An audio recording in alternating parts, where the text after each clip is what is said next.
Thanks everyone for coming. Everybody can stay in there. Yeah.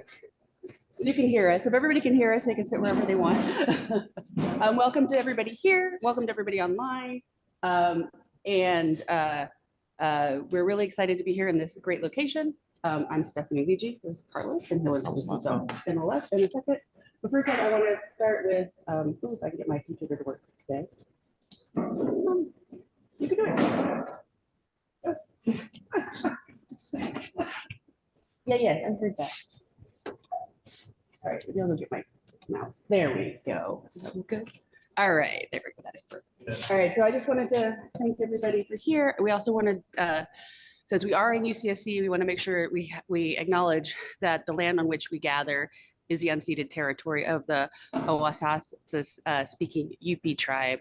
And our land acknowledgement is very important to us here at UCSC, and we recognize that the Amash Mutsun tribal band were the descendants of indigenous people who were taken to the mission Santa Cruz and San Juan Bautista during the Spanish colonization. And we want to acknowledge that and really appreciate those who stewarded this land for so many generations. That picture by Lavinia? Yes. Yes. All right, and now you can get started. Okay. All right. So welcome to the UC Open Source Symposium. It's in Santa Cruz. Last year it was the UC Santa Cruz Open Source Symposium. This year we actually make the scope a little larger.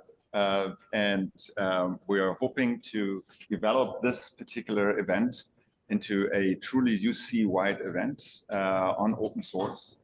And so this is consider this the first iteration of it, test balloon. And so the main purpose of this event is to create new partnerships and form new kinds of communities. We found that open source is a fantastic way of doing that. And it's also really good to amplify research impact, which is one of the key missions of a research university like the University of California. Next slide. Sorry, my mouse is a little weird. There we go. Okay, so I don't know whether you saw this movie. This is our OSPO movie, and it's the thing that I feel particularly strongly about is when you have a new project and you should do a 1-minute movie about what that project is. It costs actually money. But I think we can also in the future get more internal involvement at the university. But this is an example of what I have in mind. And so if you haven't seen this before, any hands up who hasn't seen this movie before? Okay, let's just play it. I just realized I don't think if I remember to set that up. I'm going to stop sharing and then I'm going to reshare to make sure I actually. Oh, you got the movie. Make sure I got share sound. Yes, I did. Okay.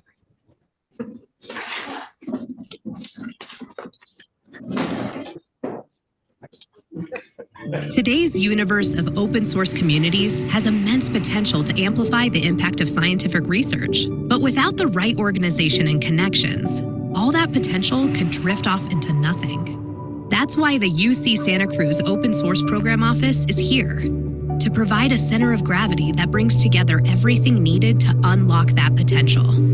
We promote open source literacy and best practices, helping students learn from open source communities, letting scientists use open source to accelerate research efforts, and connecting students and scientists with industry sponsors, whose funding can propel research farther, faster.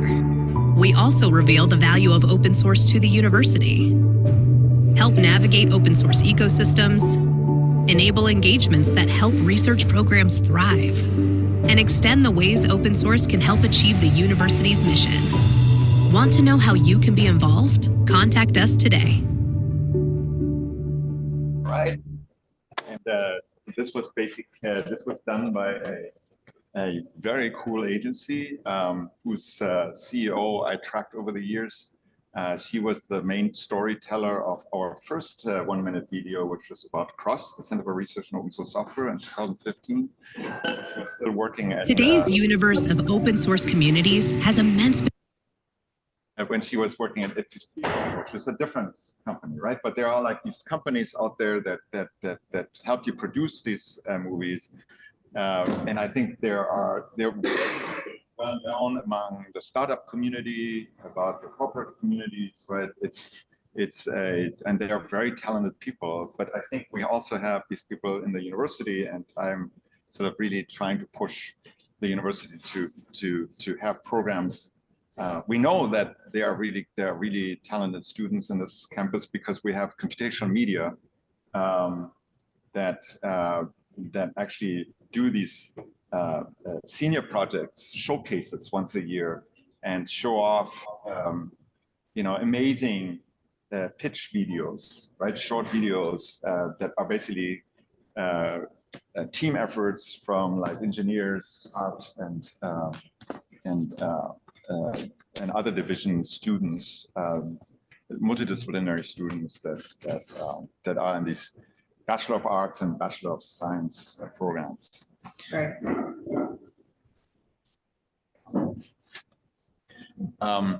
So maybe I should just go keep.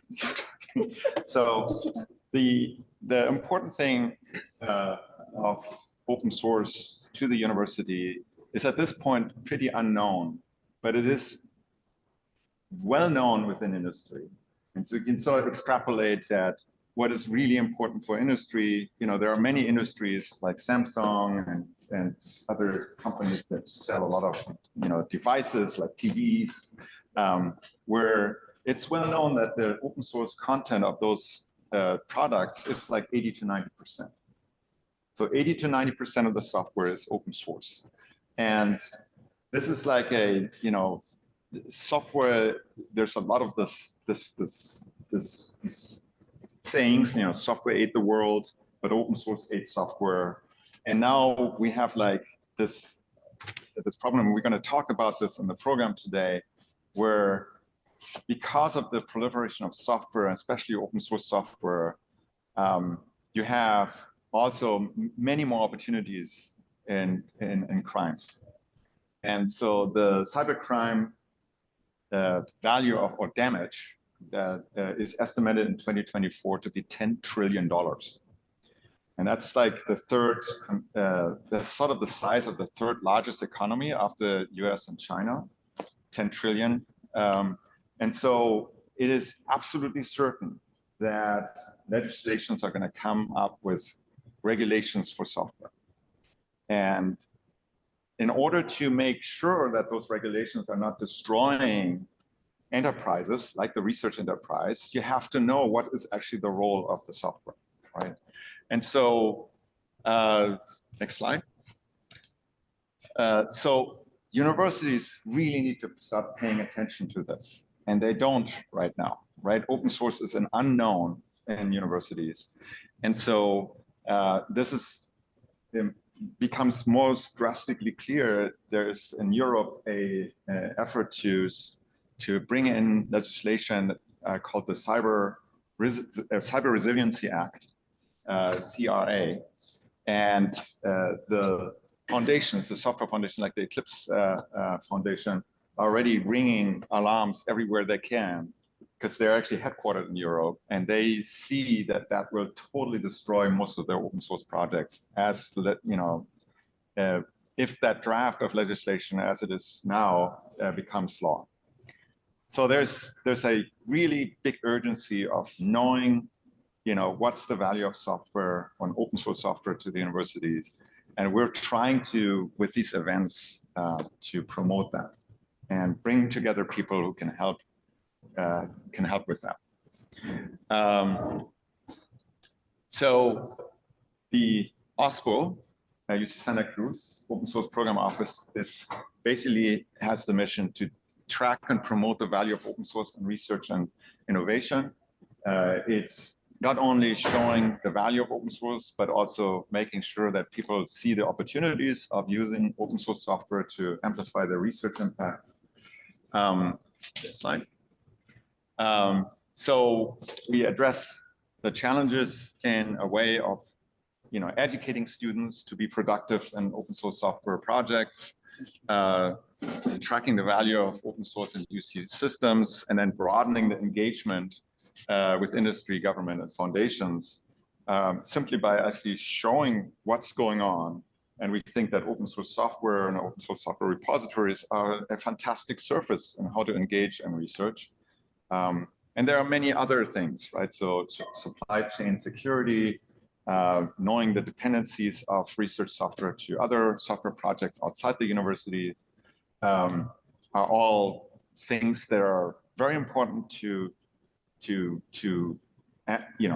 guide the kind of research directions that the university should be engaging into, especially in the School of Engineering, especially in a department like computer science and engineering. And then also more broadly, to show that policymakers within the universities of California need to really pay attention on how to promote open source and not just be afraid of patent issues, right? But be proactive and actually figure out how to follow some of the examples and strategies that have been very successful in the industry, and be compatible at least with those. Next slide. And that's okay.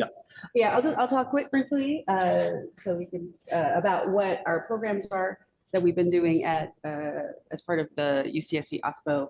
And a lot of it came from, and I have a few slides about CROSS, from the work we were doing previously under the Center for Research and Open Source Software. But one of the big ones we have is developing an exchange in which open source software projects get brought together with folks who kind of create the community around that project. And it starts with the lead person on the project, that's who we see as our mentors.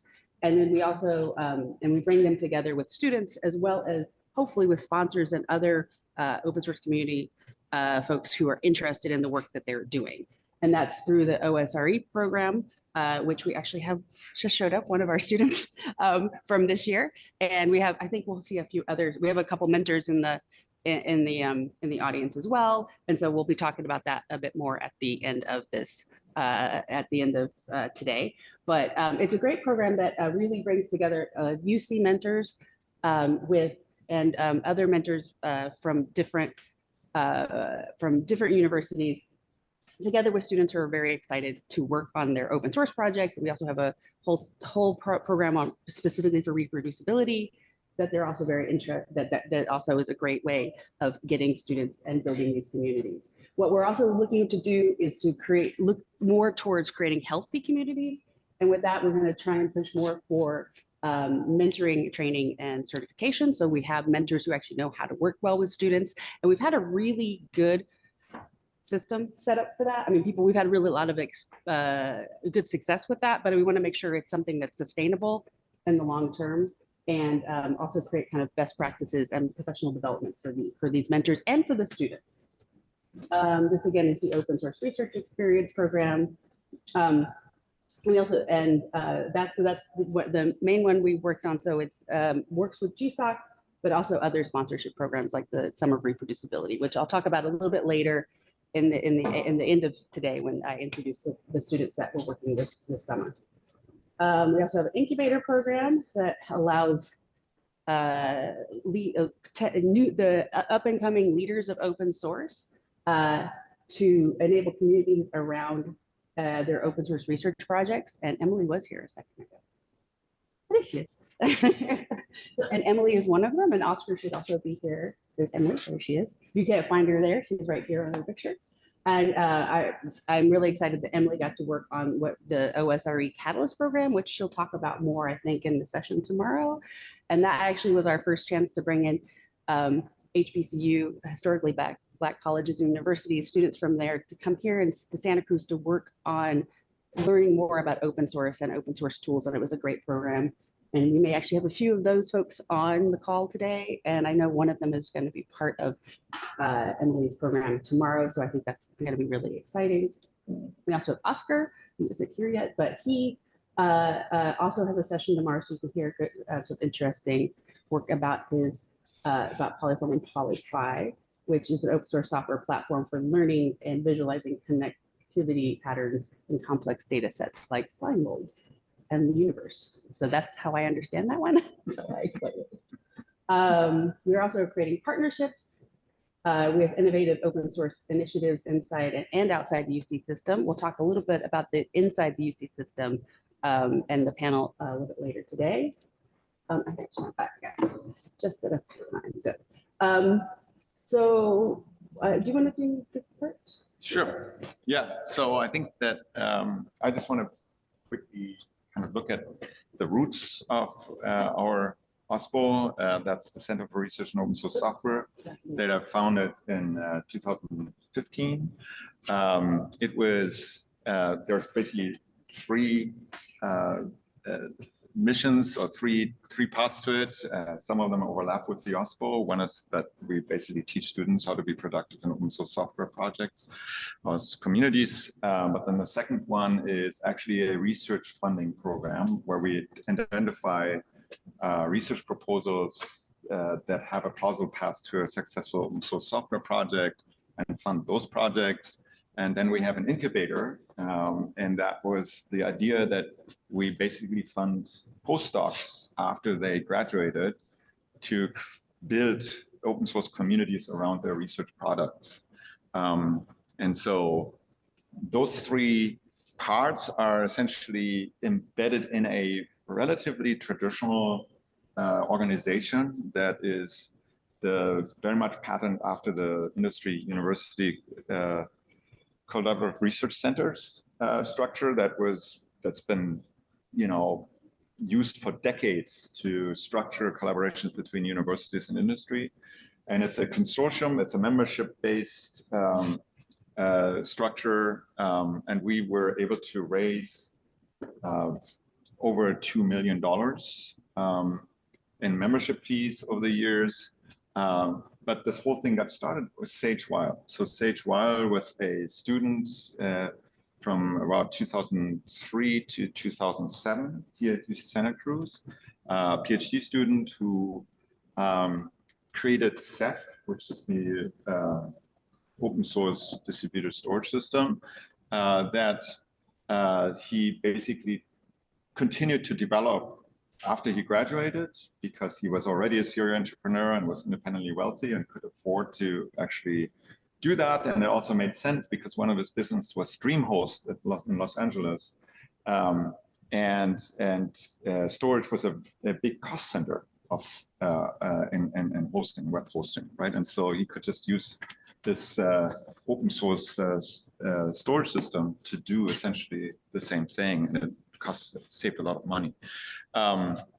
So he founded a startup around this in 2010, and in 2014, it got sold to Red Hat for $175 million. That was exactly 10 years after the first line of code.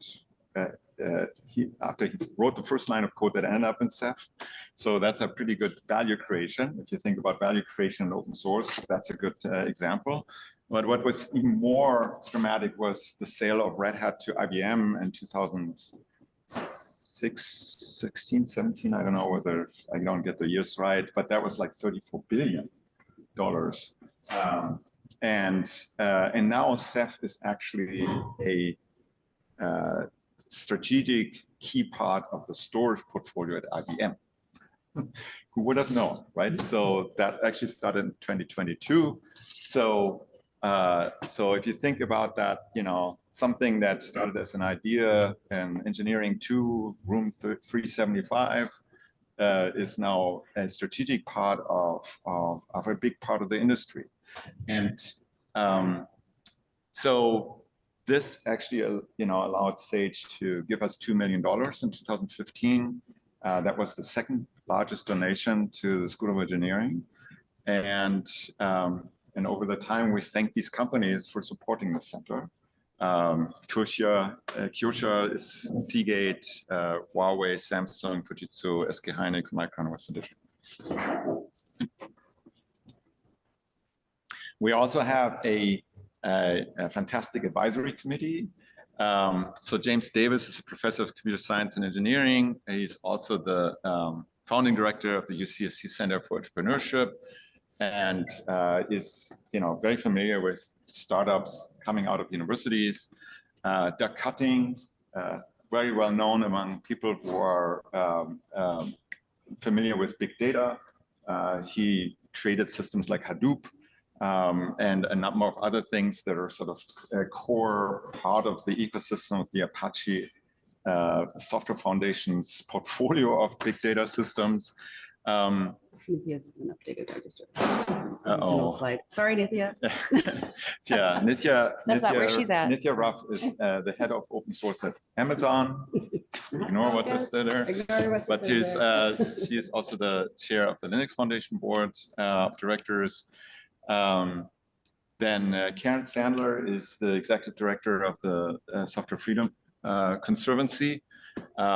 Really very famous organization, does an enormous amount of work to legally establish open source licensing, especially the GPL and all the licenses that are sort of grouped around that. Nisa Strutman, she is the VP of Technology and IP Innovation and Strategic Partnerships at Visa. She has a huge background in acquisition and mergers and sort of the strategic value of open source within industry. Both Karen and Nisa have a legal background, so they're excellent lawyers. And so that's very useful to have on an advisory board. And then Sage Weil, of course, I mentioned before, and as a new addition, I don't know whether we can announce it yet. You can totally see what we I'm doing have right Spot. So take it away.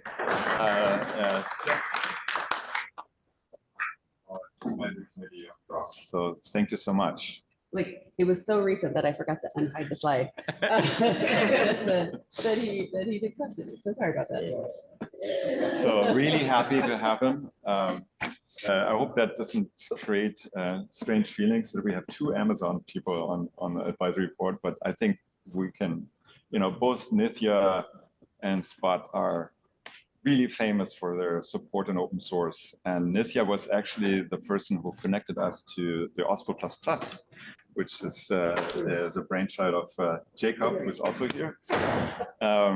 And who Jacob personally convinced us that we're actually having, that we're actually running already an OSPO and we should be actually establishing one.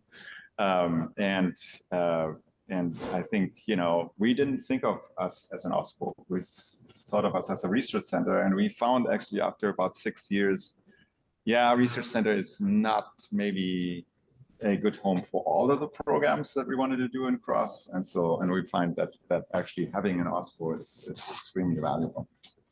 Yep. And then move on. So yeah, I tried to keep us on schedule. We'll be 5 minutes late. I think 5 minutes late starting with for Elizabeth. So quickly, what we're trying to do this year, to final up in this year and moving into 2004, building the UC OSPO network. We're going to have a whole discussion about that after Kristen's talk. We have our first the Repetto project, which is a NSF-funded project. We had our first set of summer reproducibility students. Again, Mohammed is here as one of our examples. We're great that you made it all the way over you came from Egypt to present. I really appreciate that. We also have a project, also NSF funded, that's building infrastructure around our Skyhook data management open source project that started as, it was our flagship project at CROSS. Our flagship incubator project at CROSS is now under a POSE grant. We're also working a lot especially with Emily's leadership on innovative ways to teach open source to undergrads and local communities, and the OSRE Catalyst programs are a really important one of those. And we're also connecting UC research to the wider data science work, working with groups like OSI, and mapping the open source science, which I will talk about in some other sessions tomorrow. And a little bit today. So this is what this morning looks like. And we're trying to keep it on track. Oh, and 9:05. Actually, I'm not so bad. I think that he didn't update this, and I think it is actually supposed to be 10.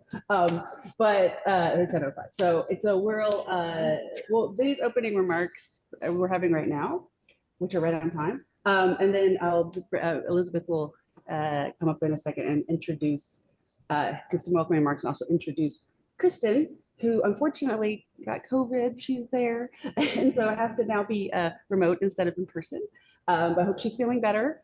And then we'll follow on with the panel for on the UC Open Source Network, which a number of us, which we have almost everybody in person except I think Vladimir, who also was worried that he was getting sick, is also joining us remotely. If you need the links to the schedule on Sketch, there are little QR codes. Sorry, there was supposed to be a big one, but it didn't get printed in time. We'll have that tomorrow. But they're on the they're here if you want to try and get it off of there. There's also there's paper. There's at the registration desk as well. But I do also want to thank we are able to do this symposium with the support from with Cross and NSF, but also want to give a big shout out to the Sloan Foundation, who of course is funding our OSPO work, but also helping us support this particular project. So one other thing, the one other thing that we like to do in all of our sessions is using this Q&A. So you can see this little blue thing here, Q&A, the session Q&A, that is in the Sketch sessions. Each of them has a link to it. That's a great place to add questions and having any discussions during the talks. We like to use that for notes as well. You can also, for those who are online, use the chat function, because I also copy and paste the chat, or not copy and paste, I copy the chat and upload it to that note section as well. But so we like to use the Q&A notes. And it basically is, if you have a question, use those, click on that link and use those. Again, you can use it. You can get the link from the Q&A form. Also in those sessions is the actual link to your to the Zoom links. So if for any reason you want to log in and look at the chat, or for whatever reason want to be online as well, that's an easy, quick place to grab it if you're in the Sketch site. Lastly, something really important I want to flag now, I'll probably bring it up a couple times today and try to get it in tomorrow as well, is that we are going to try experiment on an unconference session tomorrow after lunch. For those of you who are sticking around for lunch, sticking around for the whole day tomorrow. And also anybody that's on remote, we have this set up as best as I can to try and get everybody involved. So our main idea is to kind of get topics that maybe we didn't think to have, or just didn't think we had time to bring in, or even just discussions that maybe we didn't have enough time for in the sessions that were set. So you can go online and make suggestions. And yes, it looks like this. So this is what the suggestion fields look like. You can write your little suggestion in, and then if you like a suggestion, put a little heart next to it. And if you're here, you want to have, like, if you're going to be in person, heart, and this helps me figure out where to put people, like where to put sessions. If we need we definitely need one with good, like, D10 setup, because we have remote participants, or a lot of remote participants. Like, that's good to know ahead of time when I'm making these allocations. But yeah, and I'll try and get the topics and the new allocations out before lunch tomorrow. So if you can give me their suggestions before tomorrow, like 9 or 10, like 10 o'clock. 10 o'clock is the cutoff. I think I have it say 9 somewhere else, but 10 o'clock, that'd be great. If you're here live and you don't really want to deal with doing this while you're just sitting here, we also have little yellow legal, like lined yellow pads. At the front, you can just write what your topics are, and then hand it to one of us, and I will get it added to that online document. So, and I think that's it. Yeah. Okay. Great. And without further ado, I will give it over to Elizabeth. All right. And I think if you want to stand, yeah. It's like, I will see that way. They can see you also from that. Okay. quite the podium. I know, right? Hi, everyone. I'm Elizabeth Powell. I am the university librarian here at UC Santa Cruz, and I'm here to do a couple of things. First, to welcome you all to the campus and invite you, if you have time, if you haven't been to the libraries. We have two beautiful renovated facilities, McHenry Library and the Science and Engineering Library. We had a little event last night. It's Welcome Week at UC Santa Cruz. So we're welcoming the students back. It's always really an exciting time for us. And we're welcoming them into the libraries in a way that kind of makes sense for this audience as well. We are highlighting our unique collections through special collections and archives. We're promoting digital scholarship methodologies in our two digital scholarship spaces, one in McHenry, one that focuses kind of on 2D data visualization, and then one at the Science Library that's more 3D. Interesting if you want to go see them. We are engaged collaboratively, hosting our unique content, supporting open scholarly communication, and lowering and eliminating the cost of course materials through open educational resources, all with an eye to open source.